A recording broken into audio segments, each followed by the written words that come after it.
आजीविका ज्ञान में आप सभी का बहुत बहुत स्वागत है। आज मैं आपको आजीविका में क्लस्टर लेवल फेडरेशन की संरचना कैसे होती है उसके बारे में डिटेल में समझाऊंगी। तो सबसे पहले आपको वीडियो को लाइक करना है और ज़रूरतमंद बहनों को शेयर करना है। और आपको डिटेल में आज मैं बताने वाली हूँ कि क्लस्टर लेवल फेडरेशन क्या होता है, कैसे बनता है, क्यों बनाया जाता है। जब SHG बन गया तो उसके बाद फिर VO बन गया, फिर इसकी CLF की क्या ज़रूरत पड़ गई। मैं आपको पूरा अच्छे से डिटेल में समझाने वाली हूँ। कहीं भी कोई भी दिक्कत आपको किसी भी बहन को हो तो आप मुझसे कमेंट करके पूछ सकते हैं। सबसे पहले तो आजीविका का मैं आपको छोटा सा परिचय दे देती हूँ कि आजीविका क्या है। भारत सरकार के अंतर्गत अलग अलग राज्यों में, अलग अलग जगह पे, अलग अलग राज्यों में अलग अलग नाम से एक एक परियोजनाएँ चलाई जा रही है।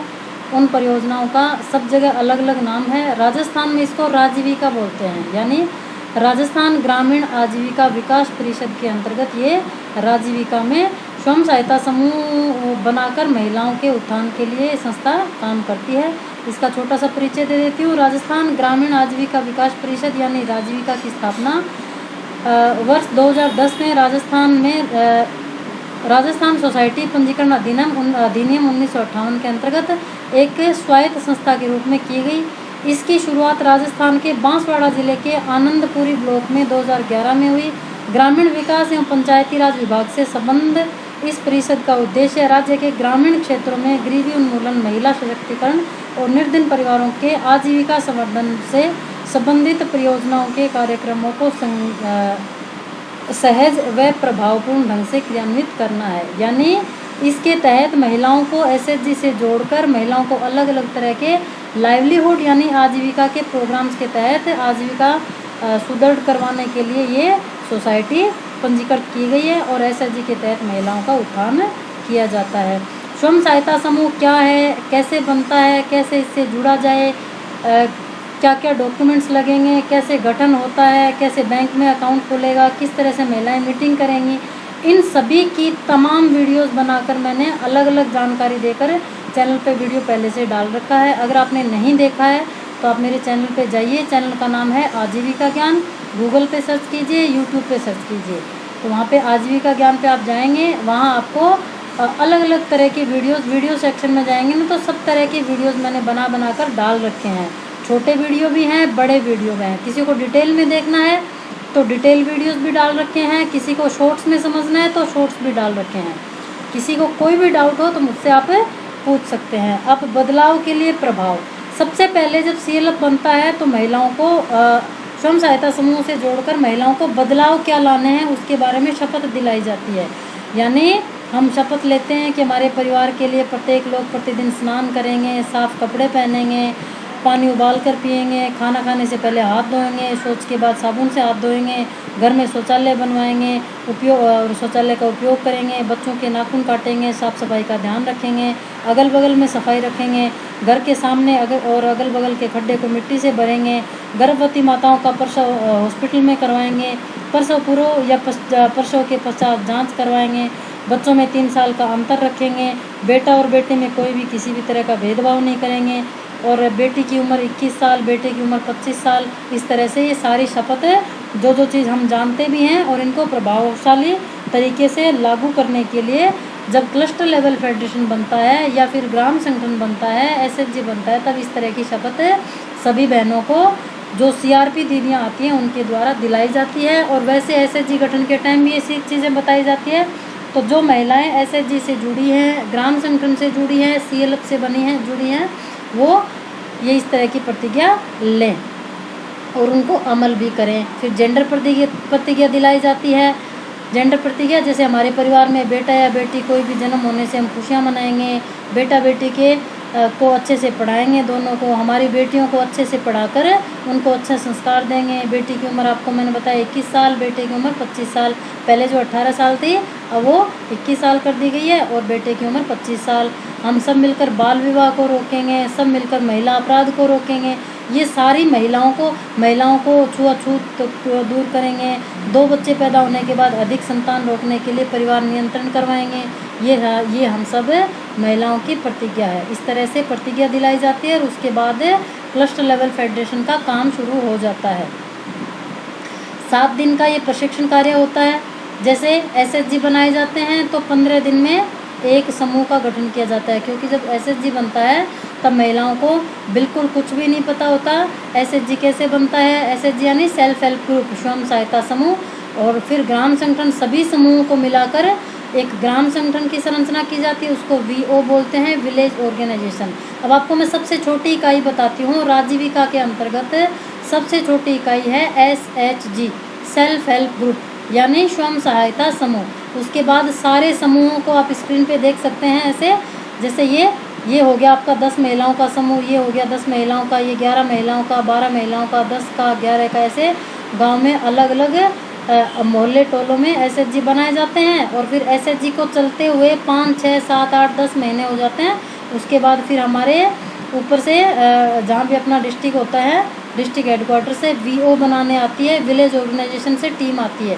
वो भी समूह से जुड़ी हुई दीदियाँ होती है जो काबिल होती है, जो लिखने पढ़ने में, समझाने में, बोलने में काबिल होती है। वो VOCRP यानी village organisation community resource person होती है। वो हमारा इन सभी समूहों को मिलाकर एक VO यानी विलेज ऑर्गेनाइजेशन बना देती है, उसको ग्राम संगठन बोलते हैं। ठीक है। और ग्राम संगठन जब चलते हुए साल 6 महीने हो जाते हैं, जब सभी महिलाओं को पता चल जाता है कि ग्राम संगठन क्या होता है, ग्राम संगठन में कैसे कैसे क्या होता है, उसके बाद फिर CLF बनाया जाता है। अब होता क्या है, इसमें महिलाएं बचत करती है एसएचजी में 20-20 रुपये या 10-10 रुपये हर महीने बचत करके अपने जो इनका बैंक अकाउंट होता है महिलाओं का अपना, उसमें डालती हैं। उसके बाद फिर ग्राम संगठन बनता है, तो ग्राम संगठन में भी ये एक बैंक अकाउंट होता है अलग से बड़ा अकाउंट, उसमें भी 3 पदाधिकारी होते हैं, वो इस ग्राम संगठन के अकाउंट का लेखा जोखा रखते हैं। उसके बाद फिर इन सारे ग्राम संगठनों का, जैसे समूह को मिलाकर ग्राम संगठन बना, वैसे ही ये सारे विलेज ऑर्गेनाइजेशन जैसे हैं उनको मिलाकर, जैसे 1 VO, 2 VO, 3 VO, 4 VO, 5 VO, 6, 7, 8, 9, 10, 11 जितने भी आपकी ग्राम पंचायत में हैं क्लस्टर लेवल पे, उन सभी को मिलाकर CLF यानी क्लस्टर लेवल फेडरेशन की संरचना की जाती है। क्लस्टर लेवल फेडरेशन भी कौन बनाता है, जैसे VO बना, SHG बनाने आई, VO बनाने आई, वैसे ही इनमें से पढ़ी लिखी, समझदार और समझाने वाली दीदियाँ चुनी जाती हैं डिस्ट्रिक्ट से। वो दीदियाँ क्लस्टर लेवल फेडरेशन बनाती हैं, उनको बोलते हैं CLF CRP यानी cluster level federation community resource person द्वारा 7 दिवसीय कार्य योजना बनाकर CLF बनाया जाता है।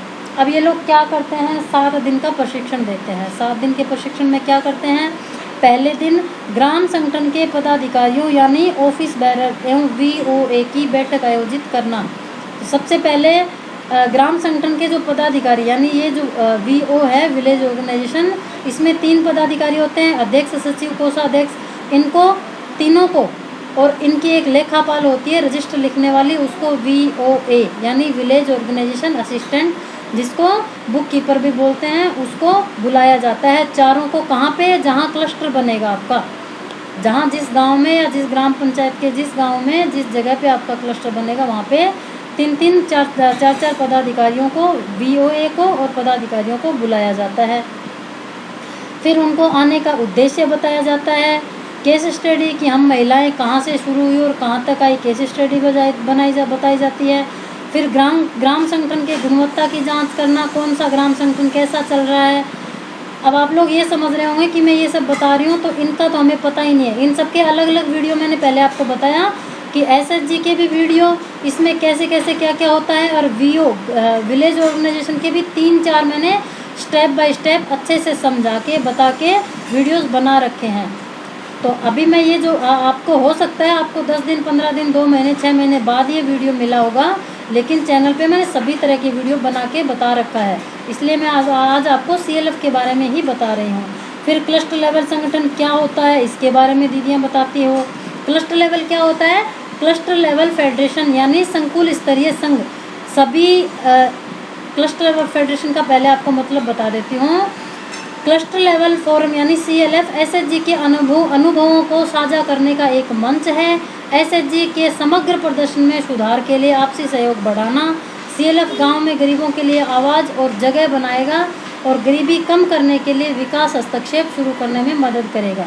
इनके कहने का मतलब यही है, जो महिलाएं एक महिलाएं समूह से जुड़ी फिर समूह में ग्राम संगठनों से जुड़ी, और ग्राम संगठनों से जब ये क्लस्टर लेवल फेडरेशन बना तो गरीबी के बारे में आवाज़ उठाएंगी सभी महिलाएं मिलकर, और सभी महिलाएं मिलकर अपने अपने रोज़गार के बारे में भी बात करेंगी, ताकि महिलाओं को अपने आप में एक शक्ति आए, सशक्त बने, सेल्फ कॉन्फिडेंस आए। यही भारत सरकार का उपक्रम है, यानी महिलाओं को ऊपर लाना। बीपीएल महिलाएं हैं उनको एपीएल में लाना, यानी जो बिलो पॉवर्टी लाइन है, गरीबी रेखा से नीचे हैं, उनको अबोव पॉवर्टी एपीएल यानी अबोव पॉवर्टी लाइन लाना, यानी गरीबी रेखा से ऊपर लेके आना। अब गरीबी रेखा से ऊपर लाने के लिए तो कोई है नहीं कि कोई नाव है उसमें से बिठा के आप उसको नाव में बिठा के और नाव से समुद्र पार करवा दिया तो गरीबी रेखा से ऊपर आ जाएंगे। इसके लिए क्या करना पड़ेगा, महिलाओं को आगे आना होगा, अपने अपनी छोटी छोटी बचत जमा करनी होगी, बचत जमा करके छोटे छोटे कार्य शुरू करने होंगे, चाहे कोई सिलाई का करे, अचार पापड़ का करे। फिर उन सभी छोटे छोटे कामों से वो अपने परिवार का पालन पोषण करेंगी और गरीबी रेखा से बाहर आ जाएंगी। इसके लिए अलग अलग तरह से सरकार फंड देती है। स्वयं सहायता समूह को अलग तरह का फंड देती है, फंड यानी पैसा, स्वयं सहायता समूह को अलग पैसा देती है। फिर ग्राम संगठन बन गया, उसमें अलग तरह का फंड आता है, बैंक से लोन भी मिलता है। और उसके बाद फिर क्लस्टर लेवल फेडरेशन है, उसमें भी फंड आता है, उसमें भी पैसा मिलता है। इन सब के भी मैंने, जैसे समूह में कितने तरह के फंड मिलते हैं, ग्राम संगठन में कितने तरह के फंड मिलते हैं, क्लस्टर लेवल फेडरेशन में कितने तरह के फंड मिलते हैं, अब आपको सीएलएफ में भी कितने तरह के फंड मिलते हैं, कितने तरह का पैसा मिलता है, और उनको किस तरह से वापस जमा करना है और किस तरह से आपको लेना है, इसके बारे में भी आपको डिटेल में बताने वाली हूँ। तो आप वीडियो को लास्ट तक अच्छे से देखें, ठीक है। उसके बाद फिर बारी आती है क्लस्टर लेवल संगठन की आवश्यकता क्यों पड़ी। अब पहले समूह बनाया, उसके बाद ग्राम संगठन बनाया, तो ये क्लस्टर लेवल फेडरेशन की क्या ज़रूरत पड़ी। क्लस्टर लेवल संगठन की संरचना कैसी होती है, अब ये संरचना होती है, आप स्क्रीन पे देख सकते हैं। सबसे पहले एसएचजी छोटे छोटे 10-10 महिलाओं के, 11-11 महिलाओं के, फिर उन सभी को मिला के सारे एक ये संस्था बना दी, ये ऑर्गेनाइजेशन बना दी, और उसके बाद फिर ये सीएलएफ बना दिया। तो ये सारी नीचे से ऊपर तक जो है वो संरचना है। क्लस्टर लेवल संगठन का स्वयं सहायता समूह ग्राम संगठन से संबंध क्या है। अब इसका सीधा सीधा, जैसे परिवार में सबसे बड़े अपने दादाजी हो गए, उसके बाद फिर अपने पिताजी हो गए। अब सबसे बड़े दादाजी हैं जो सीएलएफ दादाजी हैं, और वी हो है जो अपने पिताजी हैं। पिताजी के बाद फिर अपने भाई बहन, चाचा ताऊ भतीजा, सब जितने भी जो भी परिवार में सदस्य हैं, जितने भी इस दादाजी की जितने भी संतानें हैं, सभी ये बड़े, जैसे अपने चाचा जी, ताऊ जी, पिताजी सब हो गए। और उसके बाद ये जो अपने चाचा जी के बच्चे, ताऊ जी के बच्चे, और अपने जितने भी जो भी सदस्य हैं वो सारे स्वयं सहायता समूह के सदस्य होते हैं। ये आपका संबंध हो गया क्लस्टर लेवल फेडरेशन से, यानी ये सारी चीज़ें एक दूसरे से जुड़ी हुई हैं। अगर इसमें हेल्दी इन्वायरमेंट रहता है, सभी महिलाएं एक रहती है, सभी महिलाएं अच्छे से काम करती है, तो ये भारत सरकार का एक बहुत अच्छा उपक्रम है। इसमें पैसे भी बहुत सारे होते हैं, और इसमें आजीविका कमाने के साधन भी बहुत सारे होते हैं, और शिक्षा भी बहुत सारी मिलती है, नौकरियां भी छोटे छोटे लेवल की बहुत सारी होती है। उसके भी मैंने अलग अलग वीडियो बना रखे हैं। जैसे आप समूह से जुड़कर बैंक सखी बन सकती है, कृषि सखी बन सकती है, पशु सखी बन सकती है, कृषि सखी, उद्यम सखी, और आपकी कैडर के जितने भी आप आरपी बन सकती हैं, सीएलएफ सीआरपी बन सकती हैं, एसएचजी सीआरपी बन सकती हैं, और भी बहुत सारी नौकरियां हैं जो हिडन है, जिसके बारे में मैं आपको अलग अलग अभी नहीं बता सकती। चैनल पे इनके भी सबके मैंने अलग अलग वीडियो बनाकर छोटे छोटे 5-5, 10-10 मिनट के डिटेल में भी समझा रखा है, और छोटे छोटे वीडियो बनाकर भी बता रखा है, तो उनको आप देख सकते हैं। फिर क्लस्टर लेवल फेडरेशन का दूसरा दिन आता है, जब 7 दिन का जो प्रोग्राम होता है उसमें दूसरे दिन के प्रशिक्षण में क्या होता है, ग्राम संगठन के पदाधिकारियों यानी ऑफिस बेरर वीओए बैठक आयोजित करना। पहले दिन तो आपको क्लस्टर लेवल के बारे में बताया जाएगा, और दूसरे दिन जो ग्राम संगठनों के लेखापाल होते हैं, यानी जो ग्राम संगठनों के लिखा पढ़ी करने वाली जो बहनें हैं, वो भी समूह से जुड़ी हुई है, जो अपने समूह के रजिस्टर लिखती है वही बहनें इसमें क्लस्टर लेवल फेडरेशन पे ये आपके ग्राम संगठन में लेखापाल बनती है, यानी बुक कीपर बनती है, उनकी बैठक करी जाती है। फिर क्लस्टर लेवल संगठन का गठन कैसे करते हैं, क्लस्टर लेवल संगठन के प्रतिनिधि का निकाय कैसे करते हैं, आरजीबी सदस्य कैसे बनाते हैं, कार्यकारिणी कमेटी कैसे बनती है, यानी इसी सदस्यों को कैसे चुना जाता है, उनके कार्य क्या होते हैं, क्लस्टर लेवल संगठन के प्रतिनिधि निकाय आरजीबी एवं अस्थायी कार्यकारिणी कमेटी का चयन किया जाता है। क्लस्टर लेवल संगठन को पदाधिकारियों का कार्य है क्लस्टर लेवल संगठन के अस्थायी पदाधिकारियों का यानी ऑफिस बैरर का चयन किया जाता है और आम सभा के खर्चे पर चर्चा। अब इतनी सारी महिलाएं इकट्ठी हुई, उसका खर्चा कौन देगा, या फिर किस तरह से क्या फेडरेशन से क्या खर्चा मिलेगा और कौन महिला कहाँ कैसे आएंगी, इन सब के बारे में बताया जाता है। फिर तीसरे दिन की बारी आती है, क्लस्टर लेवल फेडरेशन बनता है। तब तीसरे दिन में क्या होता है, क्लस्टर लेवल संगठन के प्रतिनिधि यानी आरजीबी एवं कार्यकारिणी कमेटी ईसी की बैठक की जाती है। जो आरजीबी क्या होते हैं, जो रिप्रेजेंटेटिव जनरल बॉडी यानी सभी ग्राम संगठनों से जो 3-3 पदाधिकारी आते हैं वो आरजीबी होते हैं और उनमें से 2-2 पदाधिकारी चयन करके जो कमेटी बनाई जाती है उसको ईसी यानी एजुकेट कमेटी यानी वो समझदार हैं और पढ़े लिखे, इसलिए तो वो प्रतिनिधि बनकर आए हैं। उनको सारी गांव की महिलाओं ने चुनकर इसलिए भेजा है कि वो समझदार हैं, है ना। तो इस तरह से उनको ईसी बोला जाता है। फिर क्लस्टर लेवल संगठन की बैठक का नियम एवं तरीका। अब क्लस्टर लेवल फेडरेशन जैसे आप एसएचजी में मीटिंग करती है तो आप गोलाकार में मीटिंग करती है और ग्राम संगठन में मीटिंग करती है तो आप ऐसे यू आकार में बैठेंगी। सबसे पहले अध्यक्ष, सचिव, कोषाध्यक्ष, लेखापाल बैठेंगी और फिर एक लाइन में सारे समूह की पदाधिकारी दीदियाँ और जो समूह से आई हुई दीदियाँ वो बैठेंगी। उसके बाद फिर क्लस्टर लेवल फेडरेशन की जो आपकी मीटिंग होगी उसमें ये बताया जाता है कि आपको कैसे बैठना है, बैठने का तरीका और नियम बताया जाता है। इसको डिटेल में मैं आपको किसी दोबारा समझाऊंगी कि कैसे कैसे। आज तो मैं आपको मोटा मोटी बता रही हूँ कि क्लस्टर लेवल फेडरेशन कैसे बनता है। क्लस्टर लेवल संगठन में लेखा पुस्तकों की आवश्यकता एवं प्रकार के बारे में बताया जाता है। फिर सदस्यता शुल्क एवं अंश पूंजी पर, जैसे आप समूह में आपसे खाता खुला था, जब आपसे 10-10 रुपये लिया था ना, 10-10, 20-20, 50-50 रुपये, 100 रुपये, 500 रुपये खर्चा लगता है ना खाता खोलने का। फिर उसके बाद जब ग्राम संगठन बना तो ग्राम संगठन में भी खाता खुलता है तो उसमें आपसे 110-10 रुपये हिस्सा धन शुल्क लिया जाता है। वैसे ही क्लस्टर लेवल फेडरेशन में सभी ग्राम संगठनों से जो हिस्सा धन शुल्क आया था वो सारा लेकर एक बैंक अकाउंट खोला जाता है। उसमें सारा हिस्सा धन शुल्क, अंश पूंजी है जो जमा करवाई जाती है, उसके बारे में क्लस्टर लेवल फेडरेशन का जब तीसरा दिन होता है उसमें चर्चा की जाती है।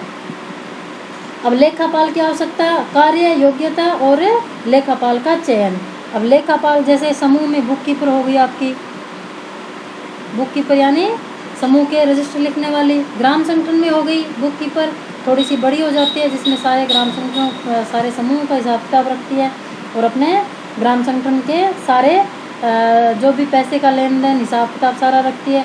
वैसे ही फिर क्लस्टर लेवल फेडरेशन पे भी एमबी के मास्टर बुक कीपर होती है, उसको लेखापाल बोलते हैं। फिर चौथा दिन होता है क्लस्टर लेवल फेडरेशन का, उसमें सीएलएफ के आरजीबी एवं कार्यकारिणी ईसी की बैठक आयोजित की जाती है। पहले दिन हमने ईसी सदस्य चुन लिए, दूसरे दिन आरजीबी से ईसी सदस्य भी चुन लिए और लेखापाल की भी बात हो गई। अब हम क्या करेंगे कि जो लेखापाल और आरजीबी सदस्य चुने थे ईसी सदस्य, उन सबको बुलाएंगे। उन सबको बुलाकर क्लस्टर लेवल संगठन की आरजीबी और कार्यकारिणी कमेटी ईसी की बैठक का आयोजन करके क्लस्टर लेवल संगठन की नियमावली समझाएंगे। क्लस्टर लेवल संगठन के नियमित बैठक का एजेंडा तैयार करेंगे। क्लस्टर लेवल संगठन के कार्यकारिणी यानी ईसी का एजेंडा तैयार करेंगे और आम सभा का एजेंडा पर चर्चा करेंगे। ऋण योजना की प्रक्रिया समझाएंगे, यानी जो आपको समूहों से और ग्राम संगठनों से जो ऋण दिया गया था वो अब सारा क्लस्टर लेवल फेडरेशन जब बन गई है उसमें जमा होगा, तो उसका आपको तरीका बताया जाएगा कि कैसे कैसे कितनी कितनी किस्त ब्याज में आपको ये जमा करवाना है। अब लाखों का हिसाब है तो उसमें ये तो है नहीं कि एक महिला को 50,000 रुपये दे दिया तो आपको दूसरे महीने या तीसरे महीने जमा करना है। उस पैसे का थोड़ा थोड़ा अंशदान ब्याज किस्त के साथ आपको जमा करना होता है, उसके बारे में, उस ऋण के बारे में आपको समझाया जाता है।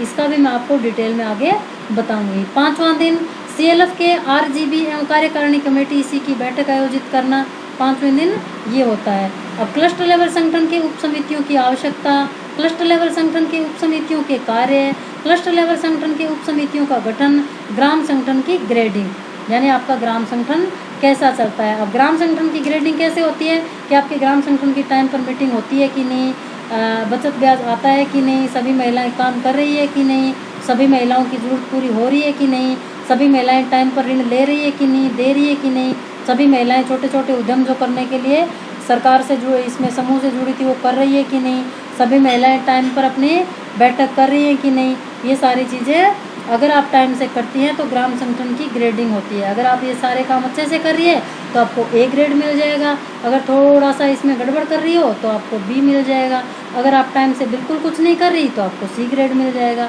उसके आधार पे आपको क्लस्टर लेवल फेडरेशन भी आपको जांच करता है, उसी हिसाब से आपको नया ऋण देता है और आपकी महिलाओं को काम मिलता है वहाँ पे। फिर छठा दिन, क्लस्टर लेवल संगठन के RGB एवं कार्यकारिणी कमेटी इसी की बैठक का आयोजन करना। क्लस्टर लेवल संगठन के कार्यालय की आवश्यकता एवं स्थान का चयन, क्लस्टर लेवल संगठन की कार्य योजना, क्लस्टर लेवल संगठन की वार्षिक बजट बताना।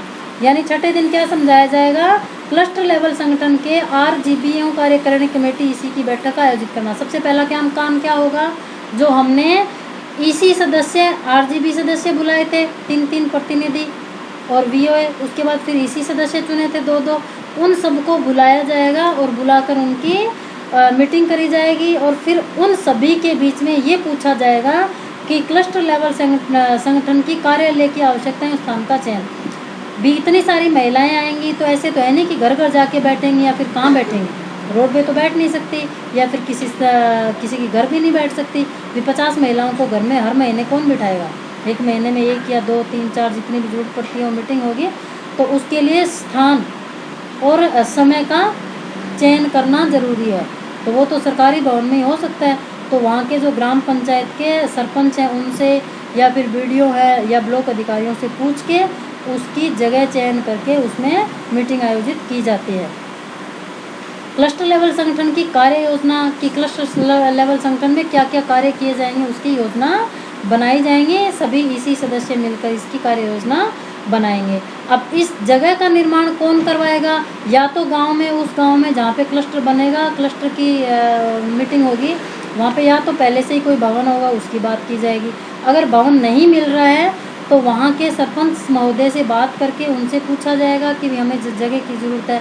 अगर वो भी कहेंगे कि जगह नहीं है तो फिर ब्लॉक पे बात करके, यानी ब्लॉक लेवल फेडरेशन पे बात करके वहाँ से पूछा जाएगा। आपके जो अधिकारी आएंगे इसके क्लस्टर बनाने वाले, वहाँ उनसे पूछा जाएगा कि भाई हम कहाँ मीटिंग करेंगे, तो वो इसकी आपको एक योजना बताएंगे कि इस तरह से आपको इस जगह पे मीटिंग करनी है।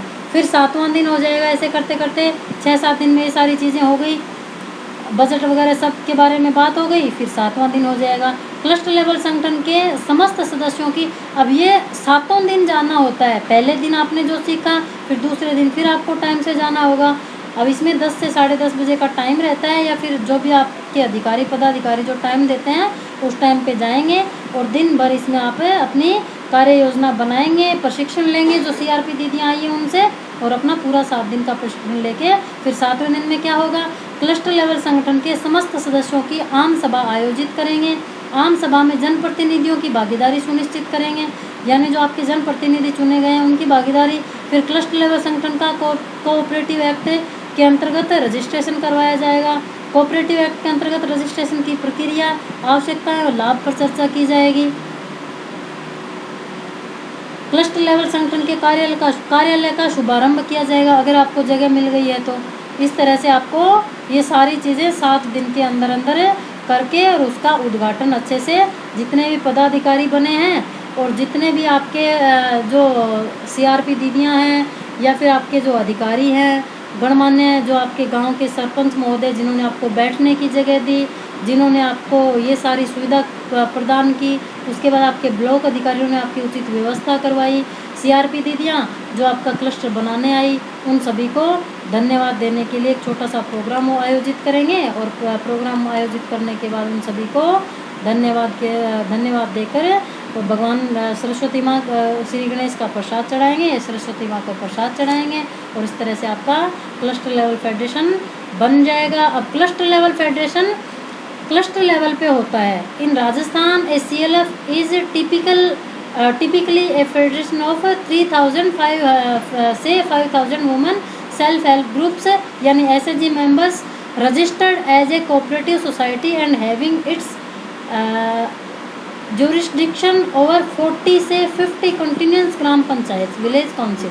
उनके कहने का मतलब ये है कि आपके समूहों से ही जुड़ी हुई महिलाएं सारी क्लस्टर में आएंगी, यानी आपके ग्राम संगठन में जितनी भी महिलाएं जुड़ी हुई है वो सारी समूह की दीदियां हैं, उन्हीं की सारी दीदियां आकर वहाँ पर उस क्लस्टर में आकर अपना अपना नामकरण करवाएंगी और अपना सदस्यता शुल्क जमा करवा के वो आपके पदाधिकारी आ ही जाएंगे। यानी आपके ग्राम संगठन में अगर 100 महिलाएं जुड़ी हुई है और आपके अगर 40 ग्राम संगठन उसमें जुड़ गए फेडरेशन में, तो अब 40 को आप =100 कर दो तो 4000 सीधा सीधा होती है। जैसे आपके 40 ग्राम संगठन है आपके इसमें CLF में, या फिर 30 हैं, 30 के हिसाब से भी लेते हो, 30 से 35 भी आपके ग्राम संगठन हैं, तो 30 ग्राम संगठनों में अगर 100 महिलाएं भी हैं, मैं तो एवरेज बता रही हूँ, एक गांव में 100 महिलाएं, कई गाँव में कम भी होती है तो कई गाँव में ज़्यादा भी होती है। कुछ गांव ऐसे होते हैं जिनमें तो 300 महिलाएं समूहों में जुड़ी होती है, और कुछ गांव छोटे हैं जिनमें 50 से 60 70 80 100 महिलाएं समूह के तहत जुड़ी हुई होती हैं। तो अगर 30 से 35 40 ग्राम संगठन अगर जुड़ेंगे क्लस्टर लेवल फेडरेशन में, तो सीधा सीधा अगर 100 से करें मल्टीप्लाई तो 35 ग्राम संगठनों की 3000 से 5000 महिलाएं। ये मेरा मोटा आइडिया है। उस ग्राम पंचायतों की 50 ग्राम पंचायतों की महिलाएं मिलकर 4-5 हज़ार महिलाएं क्लस्टर लेवल फेडरेशन बनाएंगी, ताकि उनकी सारी ज़रूरतें पूरी हो और सभी तरह के कार्य वहाँ पर क्लस्टर लेवल फेडरेशन पे करवाए जाएं और महिलाएं सशक्त बने। सरकार का मुख्य उद्देश्य स्वयं सहायता समूह बनाने का यही है कि महिलाएं ऊपर उठे, महिलाएं अपना विकास करें और अपनी आजीविका चलाए, अपने बच्चों को अच्छे से पढ़ाए, उनकी पढ़ाई का खर्चा, अपने घर का खर्चा और अपने घर परिवार को चलाने का खर्चा थोड़ा थोड़ा अगर अपने पति के साथ अपने परिवार के साथ मिलकर चलाएंगी तो उनको कोई भी आगे बढ़ने से नहीं रोक सकता। अगर आपको क्लस्टर लेवल फेडरेशन की संरचना में कहीं भी कोई दिक्कत लगे तो आप मुझसे कमेंट करके पूछ सकते हैं। SHG VO cluster level federation के अलग अलग वीडियो भी मैंने पहले से बना रखे हैं छोटे छोटे, और अगर आपको किसी और तरह का वीडियो भी पसंद आता हो या कुछ भी पूछना हो तो आप मुझसे कमेंट करके पूछ सकते हैं या फिर डिमांड कर सकते हैं। मुझे टाइम लगेगा, उसके अकॉर्डिंग मैं आपको वीडियो बनाकर बता दूंगी। वीडियो अगर पसंद आया हो तो लाइक अवश्य कर दें। ज़रूरतमंद बहनों को जिनको अभी तक पता नहीं है स्वयं सहायता समूह का, ग्राम संगठन का, क्लस्टर लेवल फेडरेशन का, राजस्थान ग्रामीण आजीविका विकास परिषद के तहत राजीविका का, या फिर भारत सरकार का, अलग अलग तरह की वीडियो बनाकर सब में अलग अलग तरह से मैंने अच्छे से समझा रखा है। किसी भी दीदी को किसी भी तरह का डाउट हो तो मुझसे आप पूछ सकते हैं। चैनल को सब्सक्राइब अभी तक नहीं किया है तो सब्सक्राइब कर लीजिए, बेल आइकन को प्रेस कर लीजिए, और सभी का बहुत बहुत धन्यवाद। भारत माता की जय।